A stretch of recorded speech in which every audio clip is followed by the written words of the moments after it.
Bueno, para no seguir acumulando retraso, vamos a dar paso a la siguiente mesa, una mesa con el título de Investigación en enfermedades raras, una puerta a la esperanza. Dos de las ponencias van a ser por vídeo y las otras dos vamos a tener la posibilidad de hacerlo con los ponentes presencialmente.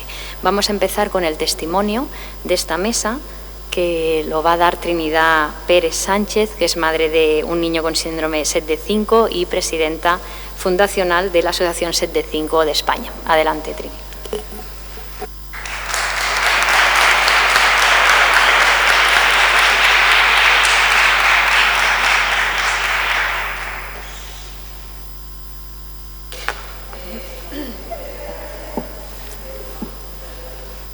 ¿Solucionamos? Ahora sí, sí. Empezamos de nuevo. Buenos días a todos. Mi nombre es Trini Pérez Sánchez y hoy me dirijo a ustedes no solo como presidenta de la asociación SETD5 Spain, sino como madre de dos hijos excepcionales, uno de ellos diagnosticado con el síndrome SETD5. He venido a compartir nuestra historia, la realidad de lo que significa convivir con este diagnóstico y transmitirles, si es posible, una fracción de lo que experimentamos día a día las familias afectadas. Durante mi embarazo, en una de las revisiones de rutina nos señalaron un marcador alterado.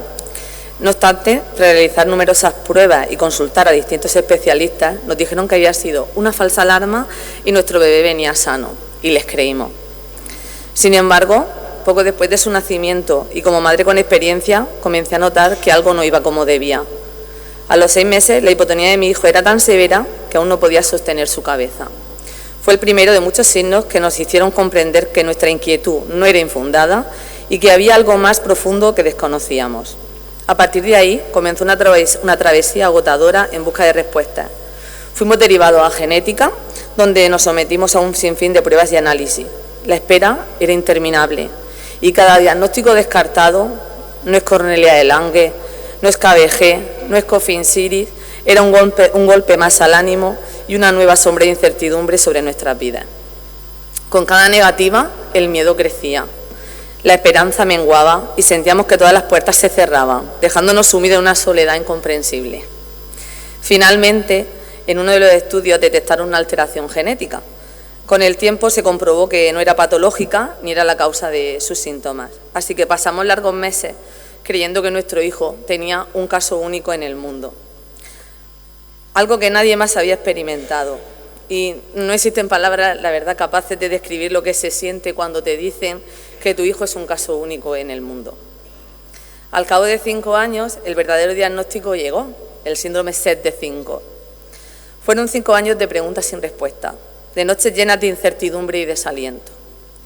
Recibir finalmente este diagnóstico fue, en cierto sentido, pues, un alivio, pero rápidamente comprendimos la dura realidad que enfrentábamos. Apenas existía información sobre esta condición.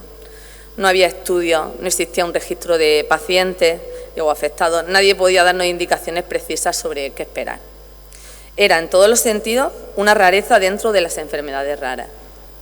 Afortunadamente, hubo un momento de luz en esta travesía y fue el encuentro con la doctora María José Sánchez Soler, quien hoy nos honra con su presencia, y su dedicación y entrega han sido fundamentales para que podamos empezar a entender el síndrome SETD5. Gracias a su esfuerzo, hoy contamos con un estudio que recoge y clasifica las patologías asociadas. Gracias a ella sabemos hoy muchas cosas que hace 9 años eran inimaginables para nosotros, porque en algunos casos posteriores al nuestro ha sido posible detectar SETD5 con un diagnóstico prenatal mediante un exoma clínico por polidactilia. Pero aún queda mucho camino por hacer. Y eso solo es posible apostando por la investigación y apoyando a profesionales tan comprometidas como ella. Porque el conocimiento marca una diferencia esencial. Conocer mejor el síndrome no solo permite a las familias que vienen detrás no sentirse desahuciadas, sino también prepararse y saber hasta cierto punto qué esperar. Pero sobre todo estoy aquí porque creo fervientemente en la importancia de un diagnóstico temprano, en la necesidad urgente de investigar y de profundizar en el conocimiento de este síndrome. No es un capricho, es una necesidad imperiosa. Avanzar en el estudio del síndrome SETD5 significa brindar a nuestros hijos una oportunidad de vida más plena, significa ahorrarle a muchas otras familias la agonía de una incertidumbre prolongada. Por eso, les pido que no desviemos la mirada, apoyemos la investigación, demos juntos un paso hacia adelante a todas las familias que aún buscan respuestas, porque como muchos de ustedes yo también creía que estas cosas les sucedían a otros. Pero hoy estoy aquí para decirles que esto puede tocar a cualquiera y que juntos podemos marcar una diferencia para esos niños y sus familias que necesitan nuestra ayuda. Porque lo justo sería poder dar un diagnóstico temprano y que no todo acabe ahí. Que luego también haya investigación para poder avanzar en el conocimiento de dicho diagnóstico, porque aún queda mucho por descubrir. Gracias por vuestra atención y por vuestro apoyo.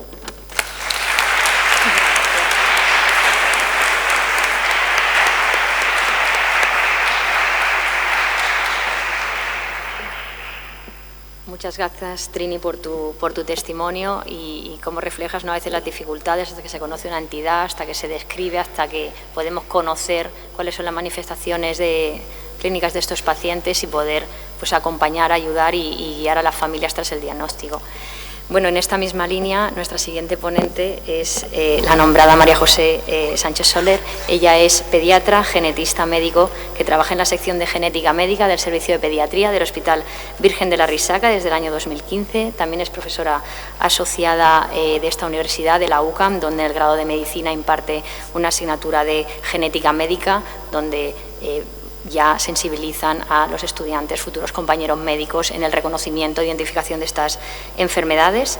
Hizo su tesis doctoral también en esta universidad, evaluando estado de salud en niños nacidos por reproducción asistida, y tiene también el certificado europeo de Medical Genetics and Genomics. Participa en muchos proyectos de investigación, de diagnóstico en enfermedades raras de pacientes no diagnosticados, y tiene un sexenio de investigación también reconocido.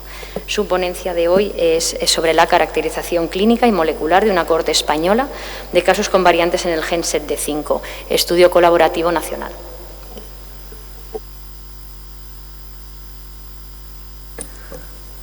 Hola a todos.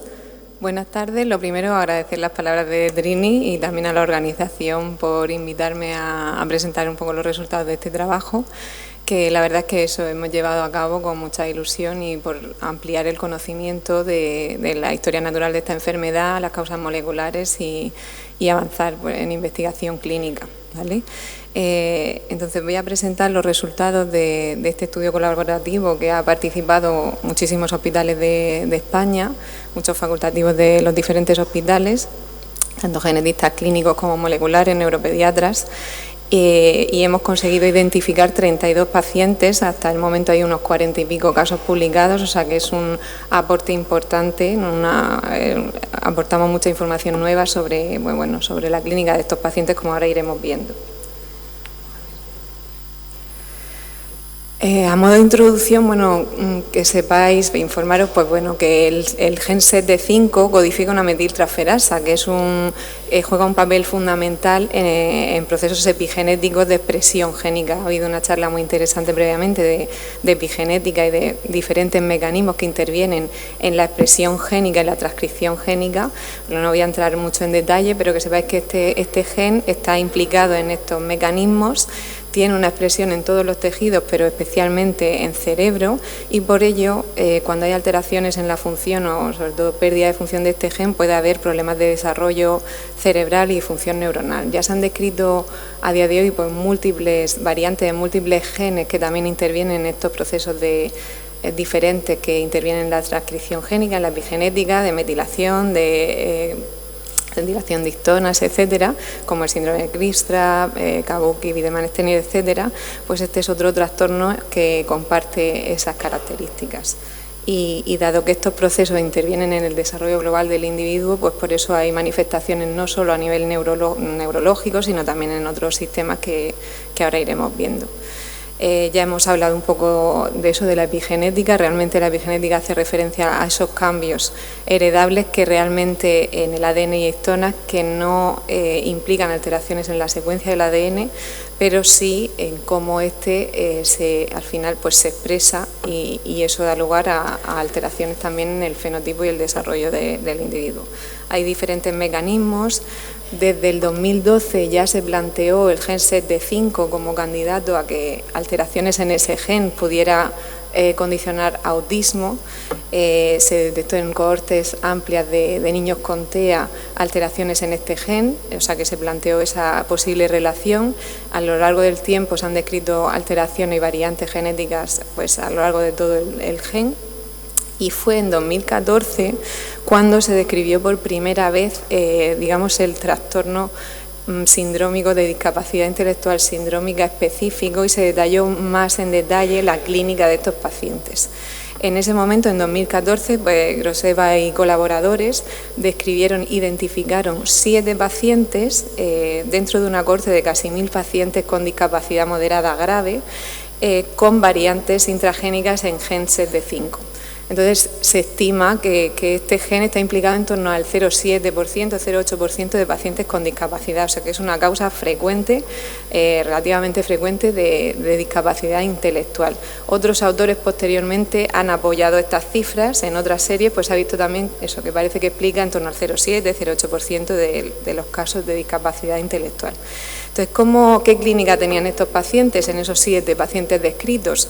Que es un poco el fenotipo principal de estos casos, pues en este caso la discapacidad era moderada, grave en todos ellos, pero porque era la cohorte, eran las características que tenía, ¿no? La selección inicial de los pacientes, luego se han visto casos mucho más leves, ningún caso tenía microcefalia ni epilepsia, era raro que hubiera anomalías del sistema nervioso central en la resonancia, había trastorno de comportamiento y afectación del lenguaje en muchos casos, eso sí que era muy constante. Anomalías esqueléticas, polidactilia, algo específico que ya lo tenemos relacionado con este trastorno, pero también podía haber problemas de alimentación, de masticar, de ganar peso en los primeros años de vida y también algunas anomalías congénitas, cardiopatía, afectación a nivel genitourinario, etc. Y también había un fenotipo facial particular, recurrente y reconocible, que entra dentro de algunos trastornos que ya ha comentado también Trini, que son el diagnóstico diferencial fundamental de estos casos, como el síndrome KBG y Cornelia de Lange, ¿no? Vemos que tienen los pacientes pues unas características comunes, que eso es importante porque muchas veces es lo que nos permite alcanzar el diagnóstico en la clínica o sospechar unas entidades concretas. Bueno, pues desde que se describieron estos 7 casos, ¿no? La clínica de estos 7 casos y se planteó este nuevo síndrome que ahora mismo se denomina discapacidad intelectual autosómica dominante tipo 23 o por variante en SETD5, pues se han descrito unos 40 casos más. El fenotipo es solapante con el que hemos visto previamente, pero progresivamente pues se han descrito múltiples casos, pues ya muchos de ellos más leves. Ha habido casos heredados de padres que tienen un fenotipo pues mucho más leve, incluso pues en un caso una mamá pues no tenía discapacidad intelectual. También ha habido casos ya publicados sueltos, digamos, hay casos aislados con algunas anomalías atípicas como fragilidad ósea, fracturas vertebrales, retinopatía, enfermedad moya-moya, una angiopatía que puede ser grave, casos de epilepsia grave. Todas estas manifestaciones más atípicas parece que están en relación con la enfermedad, pero es cierto que necesitamos conocer más y que haya más casos para corroborar que eso es parte de la clínica que condicionan las variantes en este gen, en SETD5. También ya se han descrito 2 casos de diagnóstico prenatal, como hemos podido hacer también aquí, ahora veremos en nuestros casos de nuestra casuística nacional. Ha habido 2 casos que se han diagnosticado en el proceso, en el periodo prenatal, que tenían higroma quístico y cardiopatía.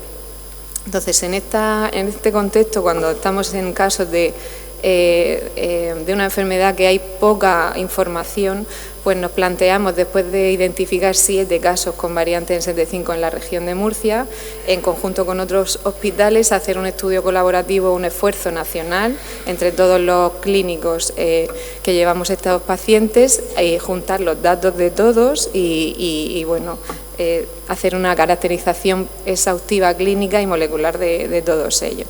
Aquí vemos todos los centros que han participado. Y esto muestra también, pues vemos que bueno, Barcelona, Madrid, también en Bilbao, en Galicia, en Andalucía, Mallorca, pero muestra este mapa claramente también la falta de equidad que hay en España en cuanto al acceso a ser valorado en una unidad de genética y alcanzar un diagnóstico, porque claramente hay una desproporción, ¿no?, un poco de los casos diagnosticados que muestra un poco esa falta de equidad a día de hoy en el territorio nacional. Bueno, los casos que hemos identificado han sido 33 casos, 17 varones y 15 mujeres. Todas las gestaciones fueron conseguidas de forma natural, la edad media de la cohorte son unos 7 años y en 2 casos se pudo hacer el diagnóstico prenatal. En los 2 casos había una manifestación común que era la polidactilia, uno de ellos aislado, el de aquí de Murcia, y en otro caso también tenía macrocefalia. Todos los casos, excepto uno, fueron de nuevo, pero uno de los casos ha sido heredado de una mamá que tiene un psiquismo normal y unas manifestaciones muy leves. Y bueno, a nivel prenatal tampoco se ha descrito hasta ahora cómo es el fenotipo, cómo se manifiesta antes de nacer esta enfermedad. Pues en este estudio hemos visto que prácticamente en la mitad de los casos había algún hallazgo prenatal. Se ha descrito en 4 casos una arteria umbilical única, en la translucencia nucal aumentada en unos 5 casos, polidactilia en 2 casos, ausencia de hueso nasal, también retraso de crecimiento intrauterino, cardiopatías, que ya ha habido también el caso previo que hemos comentado, diagnosticado de forma prenatal. Por tanto, pues ya conocemos un poco más cómo lo que podemos ver en estos pacientes antes del nacimiento. En cuanto a patología perinatal, no hubo alteraciones significativas, el porcentaje de prematuros fue en torno al 15%, pero eran en general casi todos prematuros tardíos. En cuanto a manifestaciones neurológicas, el retraso del lenguaje, acorde a lo que hemos visto en la literatura, lo descrito, era casi una constante, el 96%, así como el retraso psicomotor. Y en cuanto a la discapacidad intelectual, 3 casos de la cohorte no tienen una afectación del coeficiente intelectual, tienen un psiquismo normal, algunos un poco límite, 3 casos del total, 2 de ellas mujeres y un varón, y la discapacidad está presente en torno al 90% de los casos, siendo 2/3 de ellos moderada grave y 1/3 una discapacidad leve. Los rasgos del espectro autista también son comunes, la hipotonía, epilepsia, solo hay un caso en toda la cohorte que presenta. De acuerdo a lo que hemos dicho, no es algo frecuente y tampoco se han visto anomalías del sistema nervioso central en los pacientes que se han seguido. Solo hay algunos casos con anomalías que no tienen luego mucho impacto en la salud de los niños. En cuanto a manifestaciones relacionadas con el crecimiento, con la alimentación, es frecuente, puede estar presente microcefalia, talla baja, fallo de medro en los primeros años, pero es verdad que el porcentaje es bajo. La mayoría generalmente crecen bien, tienen un perímetro cefálico dentro de la normalidad.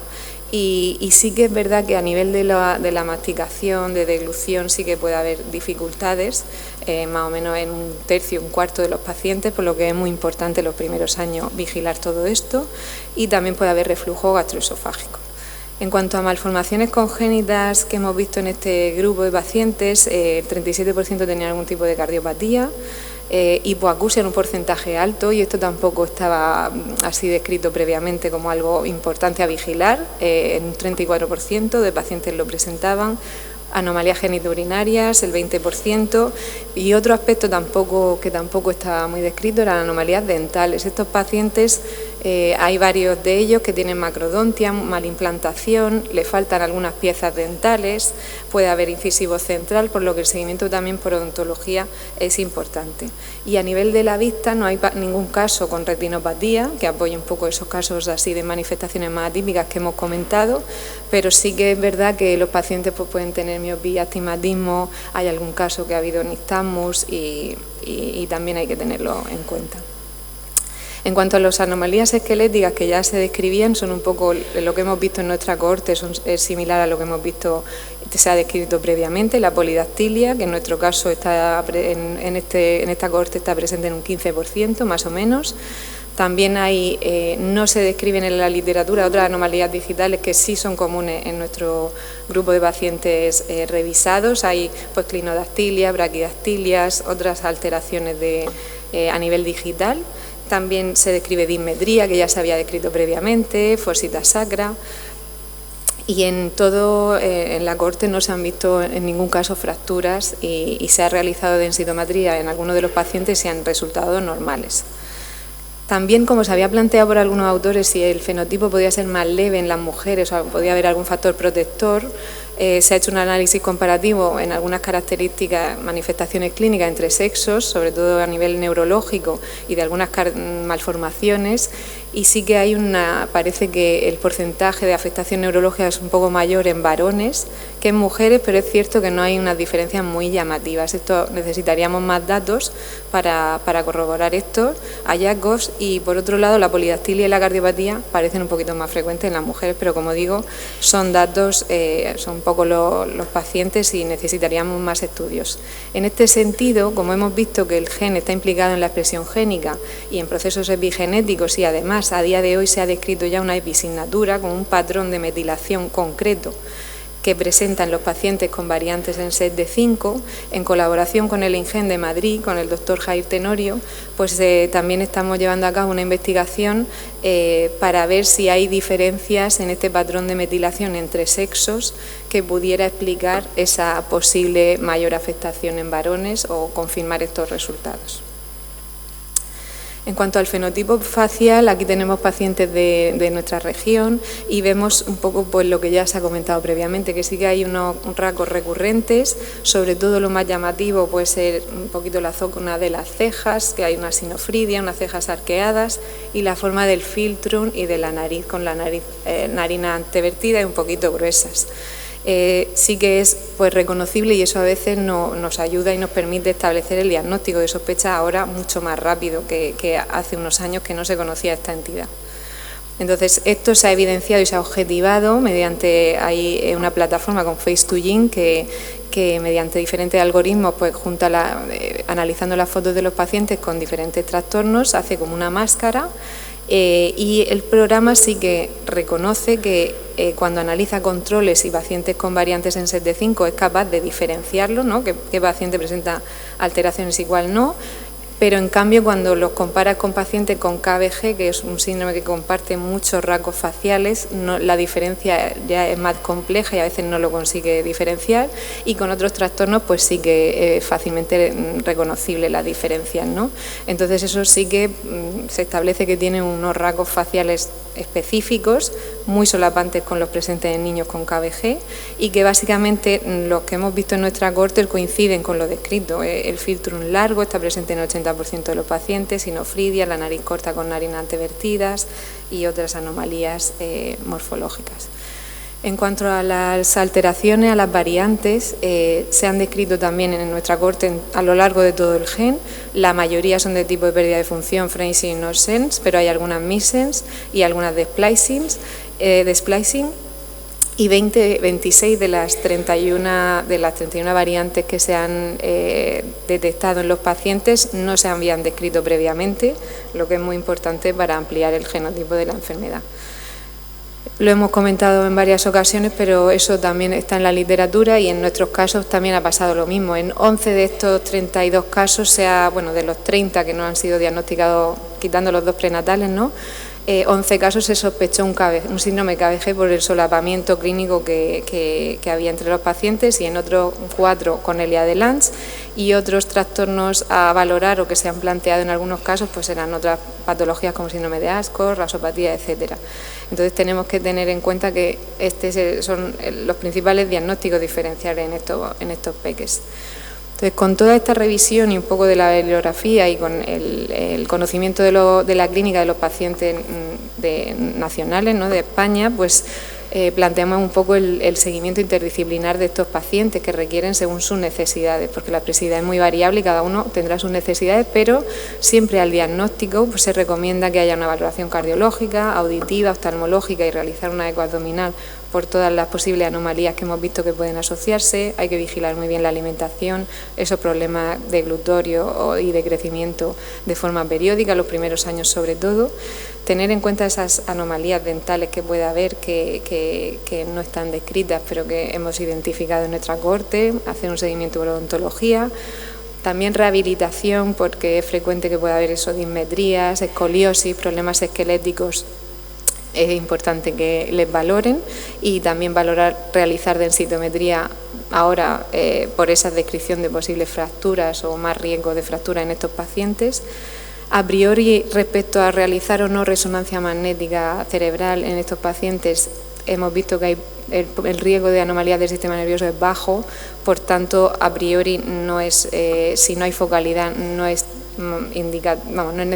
está indicado siempre, pero si hay focalidad sí habría que valorarlo, y hacer angioresonancia magnética por la asociación con una enfermedad moya-moya, pues estamos todavía los clínicos un poco pues viendo si está indicado porque es una prueba invasiva o no, y parece que el riesgo de desarrollo de esa enfermedad es bajo, porque no se han descrito más casos con esa alteración, y se puede valorar en la infancia que hay un pico de desarrollo de esa anomalía, pero todavía está un poco en discusión. Y, por supuesto, pues estos niños necesitan de seguimiento por atención temprana, los equipos de orientación, las terapias de estimulación, que es fundamental para que ellos vayan mejorando y evolucionando bien. Entonces, bueno, a modo de conclusiones, el síndrome de discapacidad por variantes en SETD5 es una causa frecuente de discapacidad intelectual, lo tenemos que tener en la mente, este posible diagnóstico. Describimos pues 32 nuevos casos con 26 variantes que no han sido descritas previamente, lo que permite conocer mejor la historia natural de la enfermedad y ampliar el genotipo. Los hallazgos prenatales también los hemos podido describir. Lo más frecuente es el retraso de crecimiento, arteria umbilical única y la translucencia nucal, o sea que eso tenemos que también tenerlo en mente. Parece que hay un porcentaje en nuestra cohorte importante de pacientes con hipoacusia, anomalías dentales y digitales, lo que tenemos que tener en cuenta a la hora también del seguimiento. Los diagnósticos diferenciales fundamentales son el síndrome de KBG y Cornelia de Lange, entre otros, y bueno, hay que seguir investigando un poco y estudiando las posibles diferencias entre sexos, y para ello pues vamos a llevar a cabo los estudios que hemos ya planteado. Hacen falta más estudios a día de hoy para asegurar esos hallazgos. Y bueno, lo que llevamos diciendo en toda la jornada, ¿no? El diagnóstico precoz es fundamental para poder ofrecer un asesoramiento genético específico, dar mucha más información a la familia de cómo va a ser la evolución y todas las opciones de terapias que podemos ofrecer, y planificar un seguimiento interdisciplinar pues según las necesidades de cada paciente.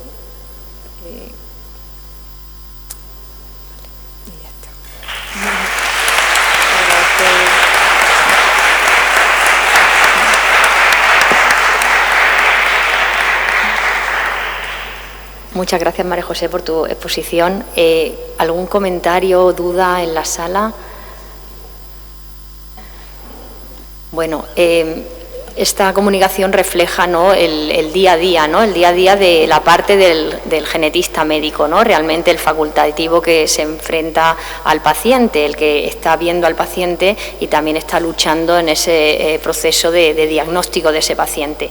Como nos encontramos en estas situaciones, ¿no?, que tal vez por tecnologías de diagnóstico genético podemos conseguir detectar una variante, pero normalmente puede ser, como se describen, muchos genes nuevos gracias al desarrollo de las técnicas de diagnóstico. La información clínica que tú tienes de esta entidad muchas veces es muy escasa, y tú tienes delante a esa persona, tienes a ese individuo, tienes a esos padres, tienes a esa familia, y muchas veces tienes las herramientas en ese momento de lo que hay publicado en la literatura. Lógicamente no todo se publica, pero la importancia también de publicar y colaborar con casos, y el trabajo posterior enorme a nivel nacional que está haciendo María José con los otros colaboradores a nivel de los hospitales, ¿no?, de decir, no tengo la información para darle a esta familia, voy a generarla yo, ¿no? Vamos a coger todos los casos que conozcamos, vamos a hacer una investigación clínica, vamos a ver estos pacientes qué características tienen, qué problemas de salud tienen, qué necesitan, para intentar ayudar en su día a día y dar esa importancia de la atención precoz. Tienes que darle paso a María José, porque Salvador al final. Muy bien, vale. Bueno, entonces quería hacer ese hincapié en esa necesidad y cómo nosotros aprendemos también a identificar esta entidad. Todos conocemos el Cornelia de Lange, el KBG, lo conocimos después, se describió después. Esta entidad se ha descrito, como ha puesto María José, 2014, 2015, hace ya unos años. Nosotros ya la tenemos integrada como genetistas clínicos, pero esto es un aprendizaje continuo y demuestra la importancia de la colaboración de todos los genetistas, tanto clínicos como de laboratorio, y cómo el conjunto de todo este trabajo pues va dando luz al mejor conocimiento y poder ofrecer calidad asistencial a los pacientes y, por supuesto, investigación en nuevas terapias. Vale. Una pregunta para la doctora. Dice, ¿este proyecto de investigación es para afectación de genes que codifican metiltransferasas en general o solo SET-D5? Porque tengo un caso cercano de mutación en SET1B único que creo que también es una metiltransferasa. Muchas gracias. En principio, este estudio solo estamos siguiendo a los pacientes con variantes en SET-D5. Tenemos otros casos en la sección y bueno, hay otros casos nacionales que se han compartido con variantes en otros tipos de SET, en este grupo de genes que codifican el mismo tipo de proteínas, pero este está centrado en pacientes con variantes en SET-D5. Gracias.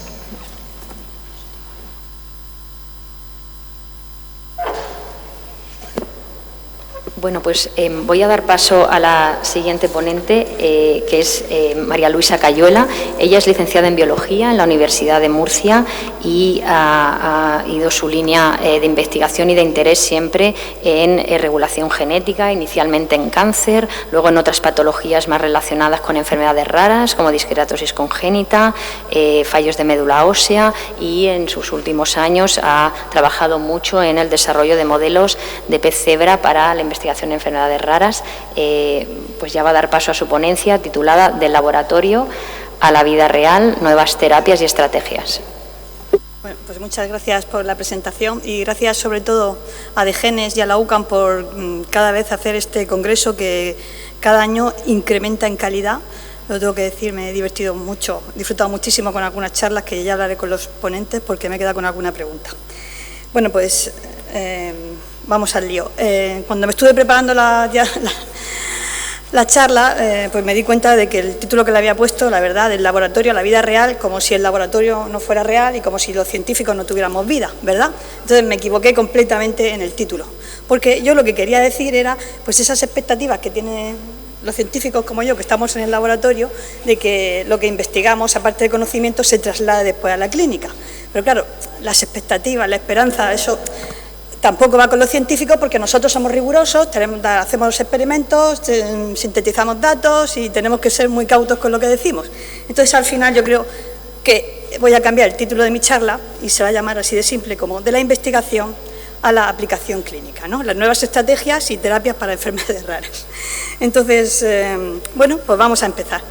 Vamos a empezar con el principal problema. Hemos hablado muchísimo de diagnóstico, también intervenimos en el diagnóstico los que estamos en el laboratorio, pero el principal problema para mí, sin resolver, ¿vale?, es este. Solo el 5%, aunque hoy han dicho que era el 6% de las enfermedades raras tienen tratamiento, ¿vale? Eso es mucho. Entonces, esta mañana le he preguntado a la inteligencia artificial, a una de ellas, las enfermedades comunes, ¿cuántas de ellas tienen tratamiento o cuáles no tienen tratamiento? Entonces, me ha dicho que el 35% de algunas enfermedades, como el cáncer, por ejemplo, el 35% no tienen tratamiento y algunas crónicas, pues hasta el 50%. Eso quiere decir que de las enfermedades frecuentes, pues del 50-70% tienen tratamiento.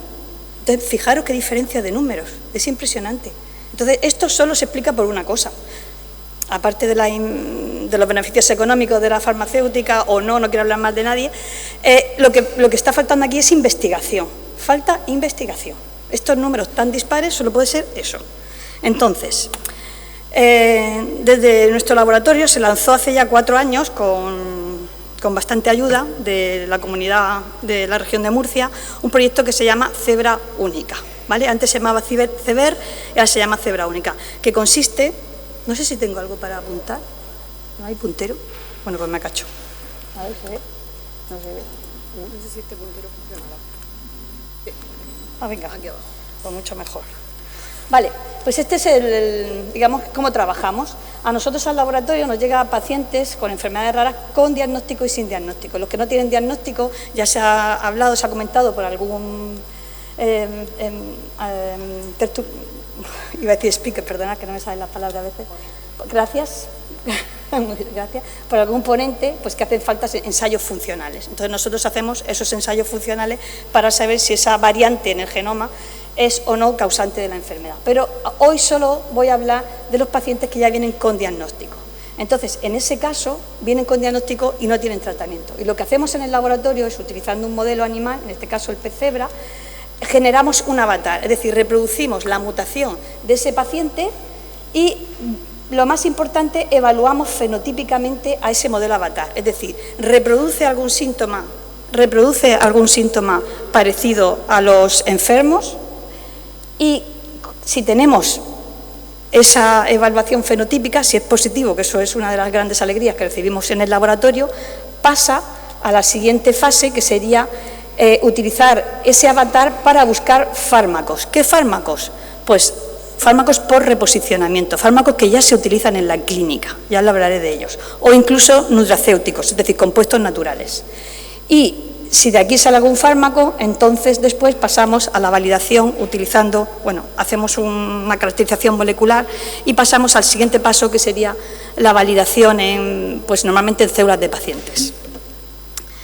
Entonces, aquí hay dos grandes preguntas. Una, ¿por qué estamos empeñados en el reposicionamiento? Pues la principal respuesta es porque desarrollar un fármaco es realmente complejo y muy largo. Se han hablado de casi 12, 15 años, que no siempre se llega a un éxito y además es muy costoso. Entonces, lo que nosotros hacemos es utilizar los fármacos que ya se utilizan en clínica, que se han identificado para una enfermedad concreta, pero, como todos sabemos, muchos de ellos tienen efectos secundarios, que algunos de esos efectos secundarios pueden ser una ventaja para otro tipo de enfermedad. Y eso se llama reposicionamiento. Y la segunda gran pregunta es ¿por qué utilizamos el modelo de pez cebra? Bien, en esta diapositiva es una publicación que no hace mucho, ¿vale?, donde se ven muchos fármacos que ya se están utilizando en clínica, están en diferentes fases, que se han identificado en el modelo de pez cebra. Yo no voy a hablar de estos, es solo para que me creáis. Entonces, ¿por qué a nosotros nos gusta el pez cebra? No nos gusta el pez cebra, nos gustan más las larvas, ¿vale? Porque tienen varias ventajas como modelo experimental. Una de ellas es que nos parecemos, el 85% de los genes que producen enfermedades en el humano están presentes en el pez cebra, de manera que podemos utilizarlo para el 85% de enfermedades humanas, y luego los peces ponen muchísimos huevos, ¿vale? Son muy fecundos y se desarrollan rapidísimamente. Y esto es lo que veis aquí, en solo 48 horas se forman todos los órganos, corazón, hígado, páncreas, de manera que si hay algún defecto en el órgano lo podemos ver porque se desarrolla fuera de la madre. Además, lo podemos manipular genéticamente muy fácil, podemos quitar genes, poner chivatos, que ahora veréis lo que es, y esto es un chivato. Por ejemplo, podemos expresar proteínas verdes fluorescentes en una célula como un cardiomiocito, de manera que podemos ver el corazón de color verde. Entonces podemos ver una condición patológica muy fácil. Si os fijáis, esto es una cardiopatía, o sea que digamos que podemos generar líneas chivatas. Y además, lo más importante en este seminario es que podemos utilizarlo para hacer escrutinios de fármacos por reposicionamiento. Es decir, como son tan pequeñitos y están en tan poco volumen de agua, nosotros podemos poner varias larvas en estos pocillos y ahí probar todos los medicamentos. ¿Y qué medicamentos probamos? Pues las empresas venden fármacos que ya están probados, se llaman librerías. Y eso es lo que hacemos en el laboratorio. Así lo hacemos. Y hay dos tipos de escrutinios que hacemos. Uno es fenotípico, es decir, tenemos, por ejemplo, una línea chivata, pero puede ser otro tipo de modelo, en el que aquí no se ve bien, si apagáis la luz, si veis, esto sería una línea chivata donde se ven las proteínas. Cada uno de estos puntos es una célula, es un neutrófilo que está marcado con una proteína verde fluorescente. Bueno, pues hay enfermedades raras que lo que producen es una neutropenia, es decir, que hay caída de neutrófilos. Pues lo que haríamos ahora sería distribuir los embriones, utilizar una librería química y... pues estaba apagada. Bueno, es que no se ve mejor. Y entonces ahora veríamos cómo revertir ese fenotipo, ¿vale? Lo que haríamos sería hacer este reposicionamiento y buscar qué pez o qué larva da el color verde. Y eso es una línea chivata y cómo haríamos el escrutinio. Y como digo, eso es un escrutinio fenotípico, es decir, algo que nosotros podemos ver. Pero también, cuando conocemos muy bien la enfermedad, sabemos la diana molecular a la que tenemos que atacar. Y eso sería un escrutinio basado en una diana molecular, que sería, por ejemplo, esta. Este gen, esta proteína, detecta la invasión o que estamos infectados o el RNA de un virus, y todo esto activa una cascada que al final acaba produciendo interferón, bueno, moléculas que nos defienden, y activa la expresión de un gen, por ejemplo, que se llama ISG. Esto es lo de menos. Pues en el laboratorio lo que hemos hecho ha sido hacer un transgénico que expresa la proteína verde bajo ISG 15, y además hemos sobreexpresado una forma mutante de esta proteína que normalmente sería buena, pero al estar mutada está siempre activa, y lo que hace que está produciendo continuamente esta señal, y eso produce una enfermedad bastante grave. Entonces tenemos el doble transgénico, que sería este color. Esto está siempre activo, está siempre verde. Entonces lo que tenemos que hacer es buscar algo que lo apague, que es esta foto de aquí. Eso sería un escrutinio basado en una diana, y nosotros hacemos todos esos modelos, ¿vale? Entonces, ¿qué llevamos hecho durante todos estos años? Pues hemos conseguido 2 reposicionamientos de fármacos y hemos generado un montón de modelos. Y yo os voy a contar ahora un poco para que veáis las distintas estrategias que hemos utilizado y cómo hemos llegado ahí. Nuestro primer caso, que es Raúl, que es el que tiene, o al que tenemos que agradecerle todo esto, ¿vale? Yo he trabajado toda mi vida en enfermedades raras, pero nunca he tenido un paciente, o sea, una persona, es la verdad que es importante que los investigadores estemos en contacto con las asociaciones y con los pacientes, y que estemos más en contacto con los problemas reales que hay en la clínica, ¿vale? Porque es realmente motivante. Bueno, pues Raúl conseguimos diagnosticarle que tenía una interferonopatía, ¿vale? Hasta los 9 años que lo conocimos no se había diagnosticado. Gracias a ese diagnóstico se le cambió el tratamiento. Primero se le dio un baricitinib, que fue nuestro primer reposicionamiento, se utiliza para artritis reumatoide. Entonces, Raúl lo que hacía es que producía muchísimo interferón. Ese interferón, cuando se produce de forma natural cuando tenemos una infección, pero cuando se reproduce de forma estéril, cuando tenemos una infección, lo que hace es que daña muchísimo al cuerpo y produce necrosis en determinados tejidos. Bueno, tiene muchísimos problemas. Entonces, Raúl ya tiene ahora un buen tratamiento y hemos identificado la causa genética. Entonces, ahora cualquier niño que naciera en estas condiciones, pues tiene tratamiento que no lo tenía antes. Nuestro segundo reposicionamiento es para la anemia de Diamond-Blackfan, que es una anemia producida por mutaciones en proteínas, en genes que producen las proteínas del ribosoma. El ribosoma son las unidades encargadas de hacer proteínas para todo el cuerpo. Cuando esto falla, se producen muchos problemas, pero entre ellos que no se producen glóbulos rojos. Entonces, estos pacientes tienen muchísimos problemas, tienen que ser transfundidos, bueno, y tienen problemas con la acumulación de hierro. Entonces, en el laboratorio, por un proyecto de investigación bastante potente y de bastantes años, descubrimos que la célula madre que va a dar a los eritrocitos, pues necesita este factor que se llama GATA1. Este factor GATA1 se destruye y entonces no se forman eritrocitos, porque cuando no se producen las proteínas ribosomales se activa esta cascada, y esta cascada acaba destruyendo a esta proteína GATA. Descubrimos este mecanismo y lo que hicimos fue buscar moléculas que inhibían esta proteína que se llama ZAC-alfa. Entonces, en nuestros modelos de pez cebra, fijaros, este es un transgénico que expresa la proteína roja fluorescente en eritrocitos, ¿vale? Pues cuando quitábamos ZAC-alfa, pues, que es el inhibidor de GATA, o sea, lo que hace es que destruye GATA y se necesita GATA, pues había mucho más eritrocitos. Entonces, como esto funcionaba genéticamente, buscamos por reposicionamiento el nilotinib, que se utiliza para leucemias, y lo que observamos cogiendo células de pacientes es que cuando las sembramos en placas, pues teníamos determinado número de, voy a llamarlo eritrocitos, pero son colonias.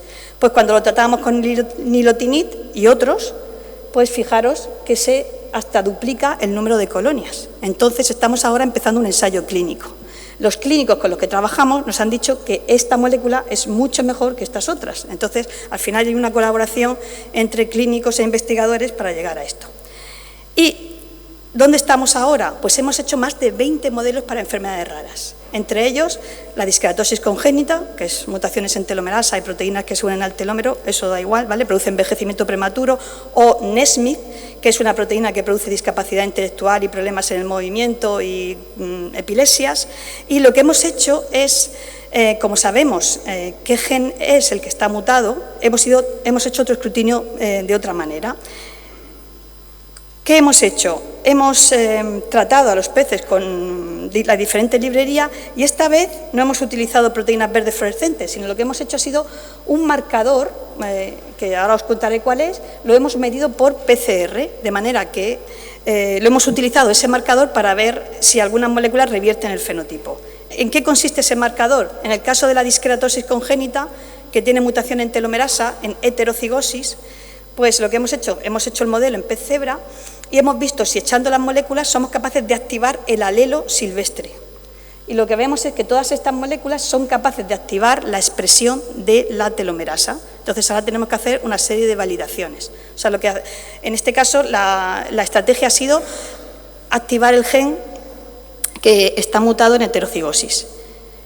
Y en el caso de NextSmith, lo que hemos hecho ha sido hacer un transcriptoma, o sea, hemos hecho el RNA-seq, lo hemos comparado y hemos visto que hay determinados genes que se inhiben o se activan en la enfermedad. Y esos genes son importantes para la enfermedad, en concreto que si veis, cuando está mutada en la larva, se activa muchísimo y, sin embargo, en condiciones silvestres o sanas, no hay expresión. Entonces, ¿qué es lo que hemos hecho? Después de hacer el escrutinio, o sea, tratar estas larvas con las diferentes drogas o medicamentos que tenemos, lo que tenemos que hacer es inhibir. Y lo que veis aquí es el resultado. Todas estas líneas rojas es que inhibe la expresión una vez o dos veces y las líneas azul es que la activa una o dos veces. Entonces estamos ahora validando estos medicamentos. Pero estos también son interesantes, porque si los regula, quiere decir que están implicados en la enfermedad y nos interesa saber lo que hacen, porque puede ser otra diana terapéutica, ¿vale? Entonces, lo bueno de estos medicamentos es que sabemos la diana. El reposicionamiento es lo que te da, que se sabe la toxicidad, la farmacología y también la diana. Entonces, acelera mucho que llegue antes al paciente.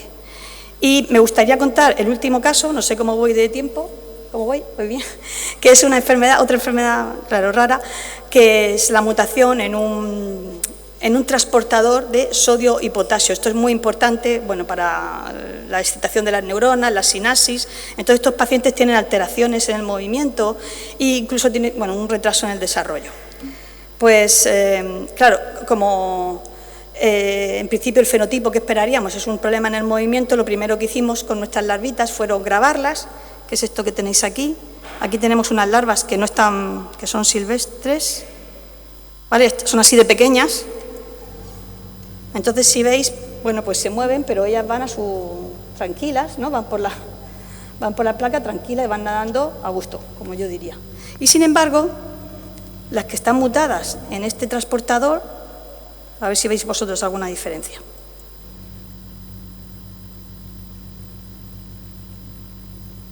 Pues algunas no se mueven nada y otras de pronto dan unos giros inesperados, que eso coincide con el fenotipo de estos pacientes que tienen problemas en el movimiento, o no reaccionan o se mueven de forma compulsiva. Entonces tenemos este fenotipo que es un ejemplo más de las cosas que miramos, ¿vale? No solo miramos genes y colores, sino que también podemos mirar comportamiento. Y tenemos otro aparato en el que nosotros ponemos una larvita en cada pocillo y entonces podemos grabar con un programa lo que hace cada larva. De manera que imaginaros que tenéis un lápiz y durante un minuto estoy grabando y el lápiz va así, haciendo lo que hace la larva. Y esto es lo que se ve aquí. Este es el dibujo que hacen las larvas silvestres. Las larvas silvestres casi siempre van alrededor del pocillo este que es cuadrado, ¿vale? A veces se cruzan, pero normalmente van alrededor. Y si os fijáis, cuando quitamos el transportador, pues tenemos algunas que están díscolas, ¿vale? Que se mueven muchísimo, que es un pintarrajo, otras que se mueven muchísimo en círculos, que no coinciden con el comportamiento normal, la larva intenta ir por los bordes, puesto que se siente más segura, y otras que no se mueven nada. Entonces, esto sería una forma de hacer un escrutinio, pero nos encontramos con una cosa que no esperábamos, y es que estas larvas no desarrollan una vejiga natatoria, que esto lo tienen todos los peces, no lo tenemos los humanos, que se llena de aire, ¿vale? Y eso sirve para nadar. Los peces tienen esta vejiga de manera que la infla o la desinflan para subir en la columna del agua y para nadar. Cuando no la tienen, como le pasa a estas larvas, que tienen un problema de inflado, cuando le quitamos ese transportador hay un problema en el desarrollo, ¿vale? Entonces, no tener ese transportador hace que no puedan inflar esa vejiga. Entonces, nadan, pero cuando están en una columna muy grande se quedan en el fondo. Aunque esto no tiene relación con la enfermedad humana, sí puede tener relación con el mecanismo de la enfermedad humana. Y como es tan visible, nosotros lo que hemos hecho, en lugar de estar estudiando primero comportamiento, o sea, eso del movimiento, que es más difícil para nosotros, que requiere muchas larvas, lo que hemos hecho ha sido utilizar esta característica para hacer el escrutinio. hemos medido qué porcentaje de larvas después del escrutinio tienen vejiga natatoria y cuáles no. Y lo que veis aquí, esto verde, es que tiene vejiga natatoria el porcentaje. Entonces, una larva silvestre normalmente se desarrolla, casi todas se desarrollan un 90% con normalidad. Sin embargo, cuando quitamos el transportador de sodio y potasio, solo desarrollan vejiga natatoria un 20%. Y ahora, a los 2 días, añadimos los compuestos y miramos qué pasa a los 5 días. Y como podéis ver, hemos identificado unas 6-7 moléculas que recuperan ese defecto. Y lo que vamos a hacer ahora, que es una cosa que se ve muy bien, es mirarlo en el movimiento, si recuperamos el movimiento, porque nosotros esperamos, y esperamos no equivocarnos, que también recupere el movimiento, si utiliza el mismo mecanismo, si de alguna manera ha mejorado ese transporte de sodio-potasio y se recupera un defecto de desarrollo, posiblemente también podamos recuperar el resto. Y luego, la última estrategia, ¿vale?, que no tiene nada que ver con reposicionamiento, son las terapias avanzadas. Aquí hemos hablado de ellas con éxito, ha sido una maravilla, y nosotros trabajamos sobre todo con RNA, no hacemos terapia génica. Entonces, ¿qué consiste? Pues lo ha explicado bien Mari Carmen, son pequeños RNAs que se cogen una estructura tridimensional que pueden reconocer o una proteína o un ADN y tener un efecto en una molécula concreta. Entonces, nuestra idea, hay muchas enfermedades que cuando están mutadas producen la enfermedad por haploinsuficiencia. Es decir, normalmente produce una cantidad de ARN mensajero y tenemos la dosis de proteína concreta. Sin embargo, cuando se produce esa haploinsuficiencia tenemos mitad de dosis de RNA y tenemos mitad de dosis de proteína. Entonces, lo que hacemos nosotros con esos pequeños RNAs que estamos diseñando, nuestra idea es diseñar unos RNAs que sean capaces de activar la expresión del alelo silvestre, porque en esta siempre son en heterocigosis. Entonces, si nosotros somos capaces de activar la expresión en heterocigosis, podríamos aumentar, en este caso, la dosis de proteína y recuperar la salud del paciente, o incluso esos pequeños RNA que diseñamos podrían activar otros genes que también podían, hacer que el paciente fuera sano. Y la otra aproximación es editar el ARN. Editar el genoma directamente tiene problemas de inespecificidad y pueden crear más problemas que beneficios. Entonces, si nosotros editamos el RNA, eso es transitorio, ¿vale? Tenemos el gen da un RNA y el RNA da la proteína, pero el RNA no es un defecto estable. Y eso es lo que estamos haciendo con estos pequeños RNAs. Entonces, con esto, y acabo, hemos desarrollado un pequeño RNA que se llama T1000, en el que, en nuestro caso concreto, que sería la mutación en un componente de la telomerasa, además de no tener telómeros y producir envejecimiento prematuro de la enfermedad, produce neutropenia, tiene menos neutrófilos, y nosotros sabemos que es porque produce una citoquina a bajos niveles. Esa citoquina se necesita para tener más neutrófilos. Bien, pues este RNA no activa a la copia silvestre de lo que está mutado, lo que hace es que activa precisamente esas citoquinas que se expresan poco, y así de esa manera recuperamos los niveles normales de GCSF y los niveles normales de neutrófilos. Y digamos que son las dos aproximaciones que estamos haciendo. Y con esto acabo para agradecer de todo corazón a todas las asociaciones de pacientes con las que trabajamos por el impulso que nos dan y porque saben más que nosotros de la enfermedad. Los necesitamos porque muchas veces cuando buscamos fenotipos saben más hasta que los clínicos. Esto hay que confesarlo. Entonces, a veces hablamos con sus clínicos, pero al final sacamos datos que son impresionantes. Incluso se enteran antes de las publicaciones de temas parecidos a los que trabajamos antes que nosotros. Eso tiene mucho mérito. Están conectadísimos. Así que muchas gracias a ellos por darnos sentido. Aparte, yo soy bióloga, siempre digo, me gusta mucho la investigación básica, me gusta mucho trabajar por vocación, me gusta el conocimiento, pero reconozco que desde que estoy con ellos trabajo mucho más motivada.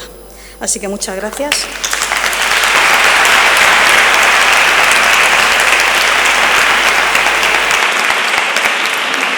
Y gracias al equipo que lo hace. Muchas gracias por tu ponencia, María Luisa. ¿Algún comentario en la sala? Sí, no es de la sala, pero Ana nos pregunta que cuánto tiempo puede transcurrir desde que se hace el fenotipo en el pez cebra hasta que se obtienen resultados.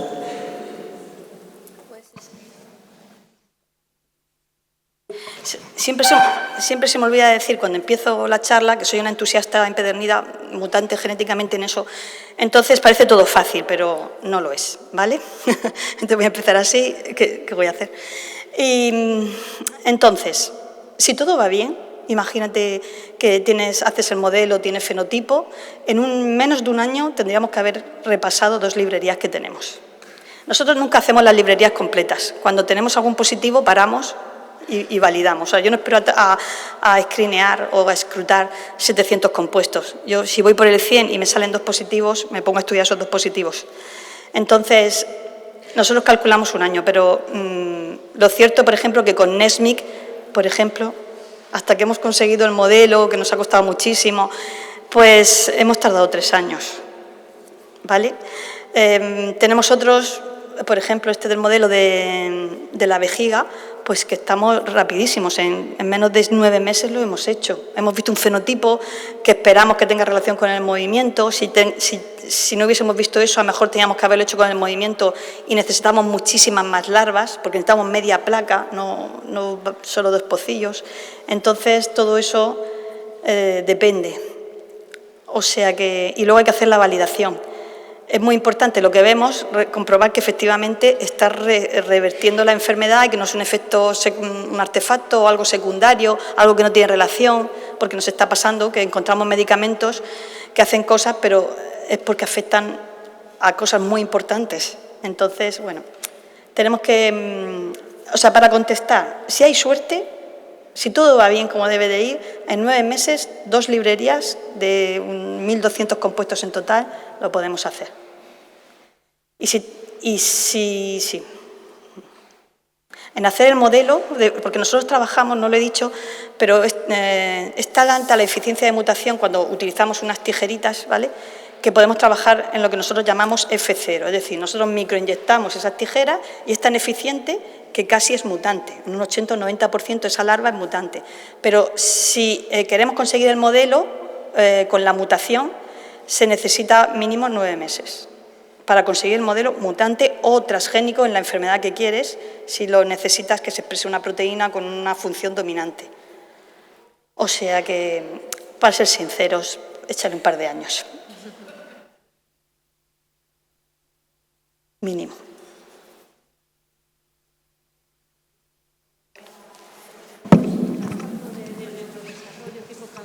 ¿Habéis comprobado algún tipo de mejora a nivel cognitivo o conductual en alguno de estos modelos? No te he oído la Sí, que para enfermedades, como que hay muchos pacientes con enfermedades que implican trastornos del neurodesarrollo, si realmente habéis podido comprobar en alguno de los modelos que haya alguna mejoría, digamos, a nivel conductual cognitiva. A ver, pruebas para hacer eso hay. El pez cebra es igual que el ratón en ese sentido. Las mismas pruebas de memoria, pruebas de movimiento, se pueden hacer. Nosotros ahora, casi todas las enfermedades con las que nos estamos encontrando son de tipo de discapacidad intelectual. Entonces no hemos llegado todavía a ese punto de tener un compuesto en el que podamos hacer la prueba. Ahora que tenemos estos modelos, estas moléculas, con el que sería como capos, sería la enfermedad de capos, ahí tendríamos que hacerla. Primero de movimiento y luego ya tendríamos que esperar a que, por ejemplo, el pez fuera un poquito más grande, por lo menos un mes, para poder hacer esas pruebas. O sea que se puede hacer. Nosotros todavía no hemos realizado ninguna. Muchas gracias. Nada, gracias. Hemos hecho esas pruebas, pero en otros contextos de rejuvenecimiento, por ejemplo. Nosotros trabajamos con envejecimiento y hemos rejuvenecido los peces también con estos tipos de escrutinio. Entonces hacemos ensayos de memoria de si reconoce algo, si no lo reconoce, todas esas pruebas aumentan las capacidades, o sea, una forma de aumentar las capacidades cognitivas, una medida. Muy bien, pues muchas gracias. Vamos a dar paso al último ponente. También decir que dices con pena 2 años, ya me parece, con lo complicado que es y el trabajo que lleva, a mí 2 años no me parecen incluso mucho. A ver, o sea que... lo digo con pena porque tenemos prisa, pero por ejemplo, Raúl, creíamos que en un año íbamos a dar con el diagnóstico genético. Nosotros no lo... Esto vamos. Además hicimos el WES y teníamos 3 genes candidatos, descartamos 2 y creíamos que era uno y estábamos convencidos. Hemos tardado 4 años. Verdad que da pena, 4 años, pero 4 años qué maravilla. O sea, entiendo lo que quieres decir, que hay gente que no tiene un diagnóstico. Pues era el gen que nosotros pensábamos, o sea, desde el principio, pero no pudimos demostrarlo hasta que apareció otro niño en Estados Unidos, gracias a sus dermatólogos. Es una historia pues de esas que se cuentan, que en los congresos los dermatólogos, cada uno lleva a sus pacientes, y se encontraron 2 dermatólogos que tenían un paciente similar. Entonces era un congreso internacional, había un médico americano de Estados Unidos, y así fue como conseguimos la muestra del segundo niño, y entonces cuando hicimos otra vez la secuenciación era adoptado, del crío con Raúl, entonces vimos que era el mismo gen el que estaba mutado. Entonces ahí ya dijimos, pues ya está, y 4 años. Bueno, y con un congreso por en medio. Enhorabuena por tu trabajo. Ya viene la última ponencia, porque es verdad que había 4, 2 serán ahora vídeo, pero uno no se va a poder emitir. Por tanto, vamos a dar paso a la última ponencia en formato vídeo, que si alguien tiene alguna duda, pregunta o algo que quiera realizarle a este ponente, pues que lo haga llegar y le haremos llegar al ponente las dudas y se le responderá, ¿de acuerdo? Bueno, pues el siguiente y último ponente es Miguel Ángel Calleja Hernández. Él es especialista en farmacia hospitalaria, fue jefe de servicio de farmacia hospitalaria en el Hospital Virgen de la Macarena, donde actualmente trabaja, y su ponencia es sobre el futuro del diagnóstico en enfermedades raras, la medicina genética personalizada y de precisión.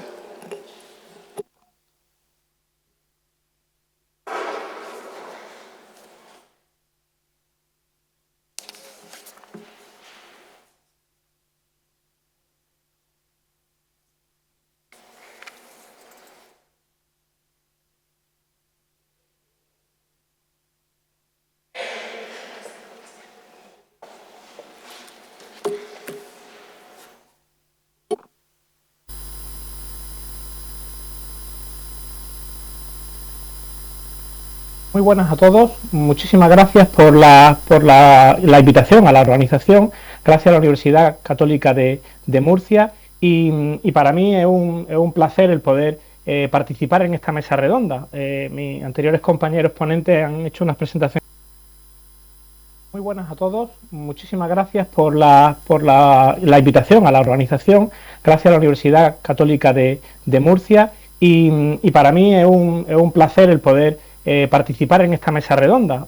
Mis anteriores compañeros ponentes han hecho unas presentaciones fantásticas, he aprendido mucho con ellos, y yo vengo a incorporar la visión del Observatorio Legislativo de Enfermedades Raras y Medicamentos Huérfanos. Este congreso me parece fundamental en el ámbito de las enfermedades raras, de los medicamentos huérfanos. Es una cita obligada. Os pido disculpas por no poder estar presencialmente con vosotros, pero siempre me gusta seguir los avances que se presentan. Y yo les voy a hablar del diagnóstico temprano y los avances en investigación abriendo puertas a la esperanza. El Observatorio Legislativo tiene el paraguas académico del Centro de Estudios de Políticas Públicas y Gobierno de la Fundación General de la Universidad de Alcalá, que es, digamos, ese paraguas académico. Ha sido patrocinado por Alexion y tiene una secretaría técnica de cariotipo.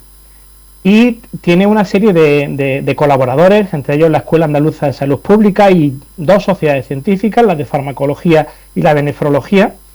Y hay un grupo multidisciplinar de compañeros que los tenéis ahí presentes, donde tenemos distintos perfiles, profesionales sanitarios que han sido personajes públicos en las administraciones tanto nacionales como autonómicas, también médicos de prestigio en enfermedades raras, asociaciones de pacientes, profesor universitario, una abogada de prestigio. Digamos que es un equipo multidisciplinar que tiene como objetivos desde el año 2020 contribuir al conocimiento, generar evidencia científica, definir propuestas legislativas y movilizar la agenda política. En definitiva, a mí me gusta decir que lo que queremos es que el aspecto legislativo en España de los medicamentos huérfanos y las enfermedades raras esté más presente y más definido. Y en eso llevamos trabajando desde el año 2020. Este observatorio organiza distintas actividades, como son foros, congresos pero digamos que su producto fundamental han sido la generación de conocimiento con unos informes, llevamos ya 8, en donde hemos ido abordando distintos aspectos de las enfermedades raras y de los medicamentos huérfanos. En primer lugar, con el momento de crisis de la COVID-19, con problemas que podíamos encontrarle solución. Posteriormente, la evaluación del modelo de gestión y cómo mejorar esa gestión de las enfermedades raras y los medicamentos huérfanos. Posteriormente, las políticas sociosanitarias para los pacientes con estas enfermedades. También los incentivos para la investigación, el diagnóstico y el tratamiento de estos medicamentos. El quinto informe fue sobre herramientas para el diagnóstico de las enfermedades raras y el cribado neonatal. Este informe tuvo un impacto muy importante, ha llevado a revisar todas las pruebas que se hacen en el cribado neonatal y a incrementarlas en muchas comunidades autónomas y también a nivel nacional. Y de hecho, viendo el impacto que tuvo este quinto informe, es por lo que el octavo informe, que les comentaré durante el resto de mi presentación, se ha realizado también sobre el tema del diagnóstico genético. En este quinto informe, aparte de la realización de esas herramientas, de un análisis de todas las comunidades autónomas, sabiendo cuántas eran las técnicas que se hacían en cada una de ellas, y habíamos visto una variabilidad importante entre algunas comunidades autónomas que tenían en el cribado neonatal muy pocas enfermedades genéticas y otras que tenían muchas. Esta es la que nos encontramos, la comunidad de Murcia, por ejemplo, era de las que más tenía en aquel momento que hicimos la revisión, y sigue siéndolo. El sexto informe fue sobre las políticas de fomento de los medicamentos biosimilares en el ámbito de las enfermedades raras. El séptimo, la revisión de la legislación farmacéutica europea, porque es importante que conozcamos que hay una legislación europea que nos puede ayudar a que estas enfermedades reciban mayor atención, mayor inversión y mayores beneficios al final para los pacientes, con el fármaco mejor antes, porque se ha investigado con una mayor inversión. Y el octavo informe, que será en el que me centraré en los próximos minutos, habla sobre el futuro del diagnóstico, la medicina genética personalizada y de precisión. En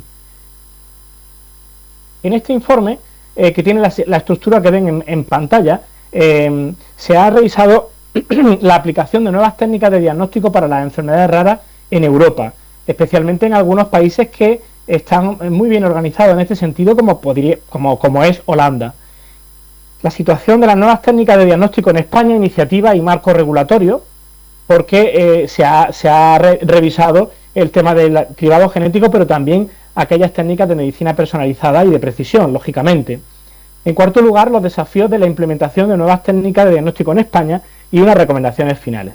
En cuanto a los desafíos de esta implementación de las nuevas técnicas de diagnóstico en España, los principales mensajes que tenemos en nuestro informe es la falta de regulación efectiva y específica, una clara inequidad en el acceso a los nuevos métodos de diagnóstico. Vemos que es una diferencia tan importante que debería llevarnos a analizar esta situación y a intentar que en todas las comunidades pudiéramos tener el mismo acceso a las pruebas genéticas. Un sistema sanitario infrafinanciado.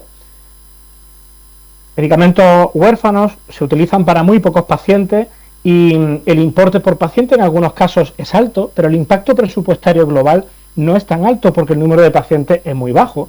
Por tanto, deberíamos destinar una financiación específica para este tipo de medicamentos y para este tipo de enfermedades. En cuarto lugar, la falta de consenso entre especialistas de distintos ámbitos. Y en quinto lugar, las consideraciones éticas.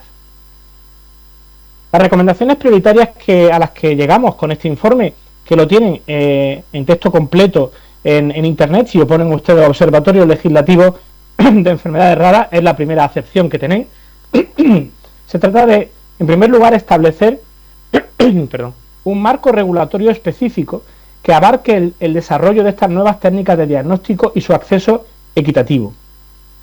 Es decir, tenemos un cribado neonatal, pero queremos que haya unas técnicas adicionales de medicina de precisión y queremos, todo el tema de la secuenciación, todo lo que se ha estado viendo en las mesas anteriores, queremos que esté. Esto es importante que se legisle y se regule a nivel nacional para que todas las comunidades puedan aportarlo y puedan hacerlo a sus pacientes de una forma homogénea y equitativa, por tanto. En segundo lugar, desarrollar la Estrategia Nacional de Medicina Genómica y reforzar la presencia de las nuevas técnicas de diagnóstico en la Estrategia Nacional de Enfermedades Raras. Afortunadamente sí que tenemos esa estrategia desde hace años, se va revisando periódicamente, por tanto, se trata de que esta estrategia vaya incorporando la medicina genómica y también, por qué no decirlo, que esta estrategia disponga de un presupuesto suficiente para poder implantarlo posteriormente. Que se evalúe periódicamente el grado de implantación de la medicina genómica personalizada y de precisión. En cuarto lugar, ampliar periódicamente el catálogo común de enfermedades genéticas. Creo que es vital, es muy importante, porque en Murcia tiene un cribado neonatal más completo que otras comunidades, porque hay un liderazgo local de profesionales que van permanentemente incorporando este análisis de enfermedades genéticas. Y esto hace que se genere una inequidad, pero también hace que otras comunidades quieran igualar, quieran imitar. Y es lo bonito de esta cuestión, que poco a poco vayamos mejorando todos en este diagnóstico de enfermedades genéticas. En quinto lugar, reconocer la especialidad de genética clínica e incorporar asignaturas sobre genética clínica en el grado de medicina. Llevamos años desde el Ministerio revisando la necesidad de algunas especialidades adicionales que no tenemos actualmente en España y que serían necesarias. Y desde el observatorio, nuestra opinión es que reconocer esta especialidad sería un aspecto muy importante. Sabemos que hasta ahora se está haciendo por parte de otras especialidades, pues ya sea análisis clínico, bioquímica clínica, es decir, hay otras especialidades que tienen expertos en genética clínica que lógicamente accederían directamente a este título, pero tendríamos la posibilidad de formar a médicos para que en el futuro su objetivo fundamental sea la genética, y esto haría que el soporte de conocimiento fuera mayor. En sexto lugar, resaltar los aspectos relacionados con la bioética, la problemática de la protección de los datos y la necesidad de establecer vías de comunicación claras y directas entre el paciente y el profesional sanitario, para que el primero comprenda la magnitud de este nuevo tipo de pruebas diagnósticas y de la información asociada. Nos parece vital, y es claro que las comunidades estamos innovando en esa comunicación entre paciente y profesional sanitario, entre paciente y sistema sanitario, la incorporación cada vez más clara del propio paciente en su historia clínica, relatando los hechos que vive, la percepción que tiene de su enfermedad o de su tratamiento. Pero creemos que es importante priorizar este aspecto y que esta vía de comunicación sea muy directa, con una respuesta rápida. Estamos trabajando en muchas comunidades en proyectos de telemedicina, en proyectos de telefarmacia. Es importante que las aplicaciones que utilizan nuestros pacientes, aparte de poder pedir la cita, acceder a algunas analíticas e informes, puedan comunicarse con los profesionales sanitarios que pueden ayudarles en este caso, en un diagnóstico precoz, que nos importa muchísimo que el diagnóstico de estas enfermedades sea lo más precoz posible, lo más concreto y lo más preciso posible, y en esto el diagnóstico genético es un gran aliado. Y nada más, pues muchísimas gracias, quedo a vuestra disposición para cualquier pregunta, comentario, aclaración, y enhorabuena por el Congreso a todos los organizadores. Gracias.